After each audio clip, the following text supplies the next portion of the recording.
Սամվել Կարապետյան Ուրեմն սրա կազմակերպած թավշյա բռնի և ժողովրդականությունների արդյունքում ստացվեց այնպես, որ սա պաշտպանեց ժողովարդապետի պաշտոնը, Կարապետյանը պարտվեց, Քոչարյանը պարտվեց, Ուստա Սարոկյանը ցանրապես դուրս մնաց, ինչի չի կարելի ժողովուրդը, և հիմա Կարապետյանի թիմում, չէ, Կարապետյանի դրազանվածը նրանից ինչ-որ քայլեր է պահանջում, մի շատ ստվար զանգված, ասում է, որ դու մեզ խոսացել էիր իշխանություն փոխել, բայց պարտվել ես և աշխարհն ա տեսել, որ կեղծվել են ընտրությունները և դու ոչինչ բան չես անում։ Այդ մարդկանց ուզում եմ ասել, որ Սամվել Կարապետյանը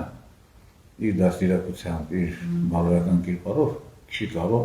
Մայդան կազմակերպել Հայաստանում։ Չի կարող։ Դրա համար պետք է հատուկ դաստիարակություն,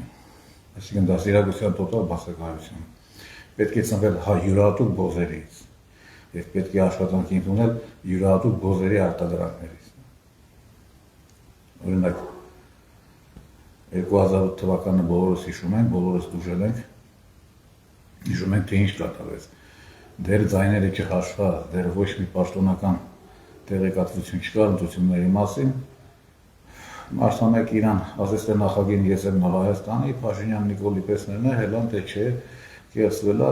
ասեցին քաղաքը պարալիզացնել, վերջի գործը հասին Մարազորոսյան։ Մոռացեք, Սամվել Կարապետյանը այն դաստիարակությունը չունի,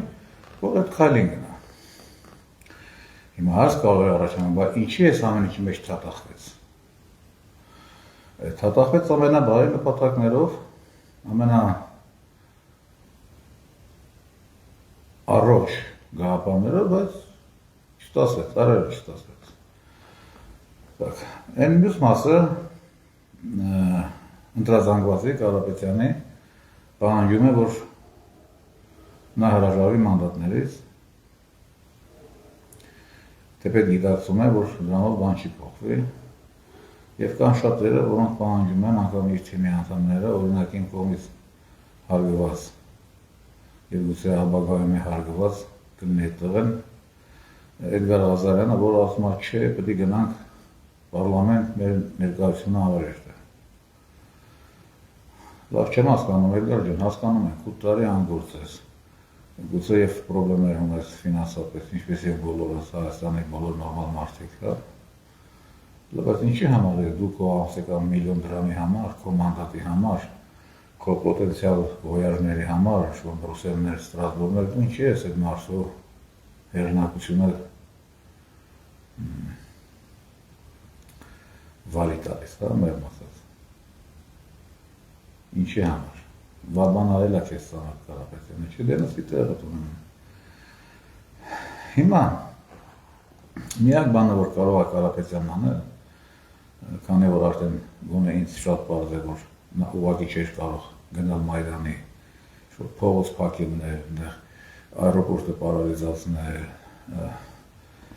ես ինչեր անել, դա իրոք է, ցանկացած յուրաքանչյուր նորմալ մարդուն խորհուրդ է, որովհետև յուրաքանչյուր նորմալ դաստիարակված մարդ, եթե բորդելում չի ծնվել գրանտակիրների պես, ինչպես է Սուցինյորի վաստակ Պետրոսյան Դավիթը, որը աղքի խորհրդական է աշխատում, որը հոր բորդելում է ծնվել, հենե դրա եթե չեմ սխալվում առաջնորդ Սուցինյոր է, Բաղարյանի կողմերը հոսպիս ունի։ Հեղափոխությունից եմ ես դրան հիշում, ինչեր էր անում այդ լակոտը, չունի մարդը, Սամվելը չունի այդ կարգի թիմ, որ այդ բանն անի։ Հիմա ինչ կարելի է նրանից սպասել։ Առաջինը, որը նա պարտավոր է անել, եթե չի ուզում վարկաբեկվել, մանավանդ Քոչարյանի տխուր փորձն է կա, նա պետք է հրաժարվի մանդատներից։ Դրանով նա չի ընդունում ընտրված պարլամենտի լեգիտիմությունը։ Չի ընդունում։ Երկրորդը, շատ մոտ առաջ ապագայում հաշված շապատների բան է, ժողովարդապետը սկսելու է իր անիմաստ կյանքի իր երկրային առաքելության հիմնական քայլերի իրականացումը, որոնք իշխանափոխության մասին երազողների համար երկնային նվեր են։ Օրինակ, նա սկսելու է հայ առաքելական եկեղեցու կազմաքանդման ոչնչացման գործընթացը։ Նա կասի այդ տեսակ ես մեղ չունեմ, ժողովուրդն պահանջ է, ժողովուրդն ասել է իմ նախընտրական ծրագրի մեջ եղել է եկեղեցու ռեֆորմ, կաթողիկոսի փոփոխություն, ամեն ինչ նոր կանոնագիր մայրաթորը եւ այլն։ Ես ով եմ, ես ժողովրդի համբալ եմ, ծառայեմ, ես ով եմ այդ բանը չանեմ։ Եվ նա կսկսի ոչնչացման պրոցեսը։ Այստեղ մի կողմ դնենք, որ դա կատարյալ գժություն, ապօրինություն է, որովհետև հայ քաղաքական ուժի նախընտրական ծրագրի մեջ չի կարող լինել նախընտրական կետ, որը վերաբերում է վերազգային կառույցի, ասենք Վատիկանի։ Չի կարող, չէ, հայկական քաղաքական ուժը ասի Վատիկանն եմ ռեֆորմ անելու բան է։ Եթե դառնամ Հայաստանի վարչապետ, չէ։ Վատիկանը դա վերազգային կառույց է, թեպետ կաթոլիկ հայեր ունենք։ Այնուամենայնիվ չի կարող հայկական քաղաքական ուժը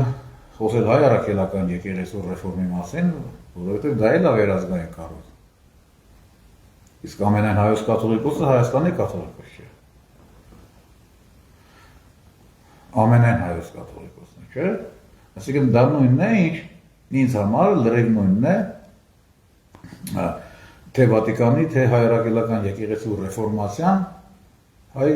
հայկական քաղաքական ուժի կողմից։ Դա համար անընդունելի է։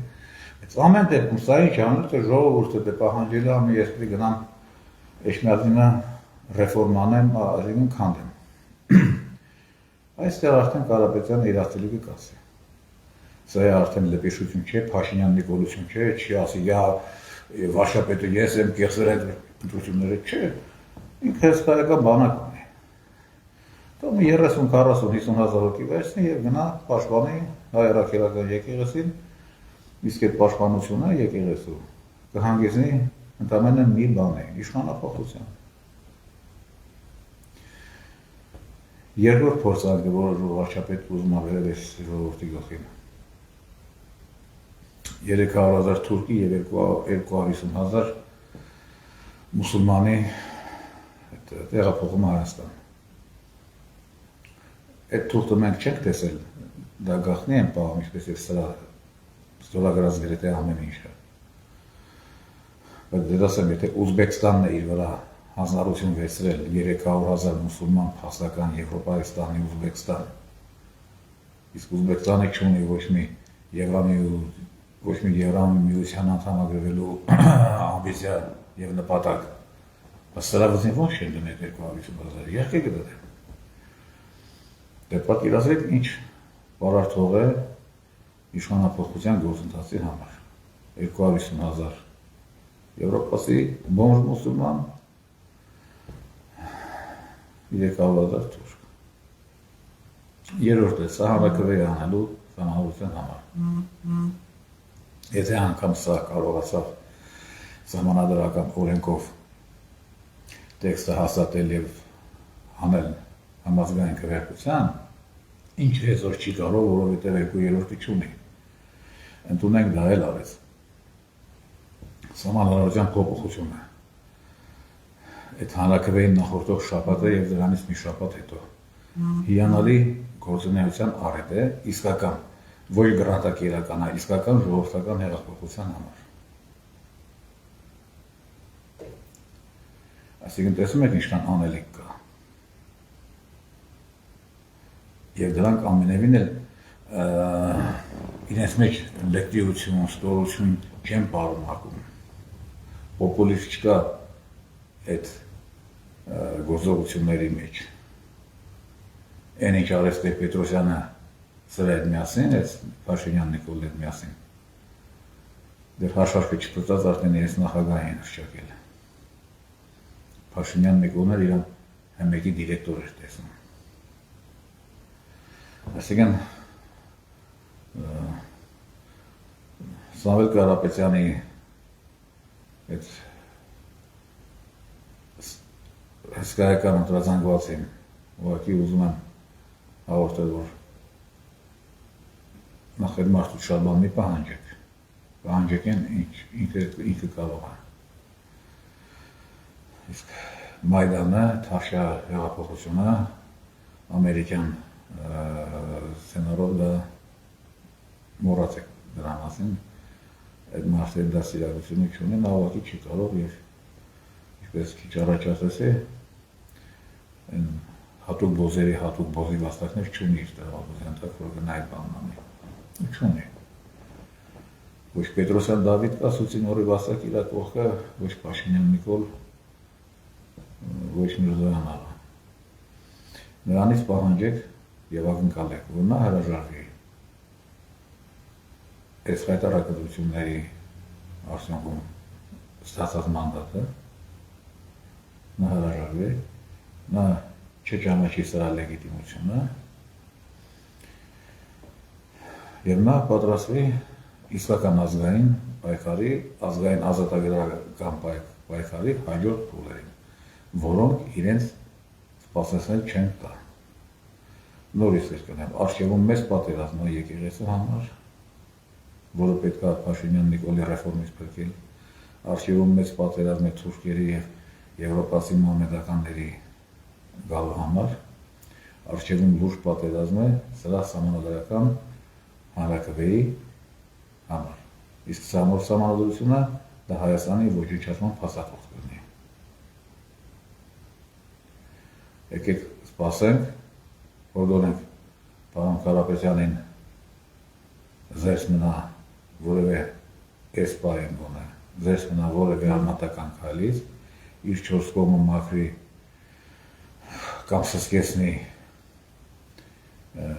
անցեկան միլիոն դրամ աշխատավարձ երազողներին եւ հետևենք իրադարձությունների զարգացմանը, տեսենք թե կյանքը ինչ մեզից կթելադրի, ինչ կպահանջի։ Իսկ անելիք շատ կա։ Այսօր իհարկե համակերպվել պետք չէ այս սպարտության հետ, բայց դա ինչ արած, հիմա պետք է հասկանանք, աշխարհում չի եղել գետ մեկ դեպ, երբ ամերիկյան գրանտակերական գործակալական ցանցը ընտրությունները պարտվի, հələ դա երկիչը մի հատ է ընդունի, որ ապարտվել է։ Չի եղել այդ բան։ Եվ Հայաստանը բացառություն չի կարող լինել։ Այսօր սպասենք իրադարձությունների զարգացմանը եւ Սամվել Կարապետյանին փորձենք զերծ պահել սխալ եւ անիմաստ քայլերից, որոնք կվնասեն նրան եւ հուսանք Քոչարյանի դարափորձը 5 տարվա նրա պատգամավորական պատգամավորությունը նրա ֆրակցիայի թե ինչ տվեց բոլորս տեսանք։ Ինչևէ, կհանդիպենք շատ շուտ։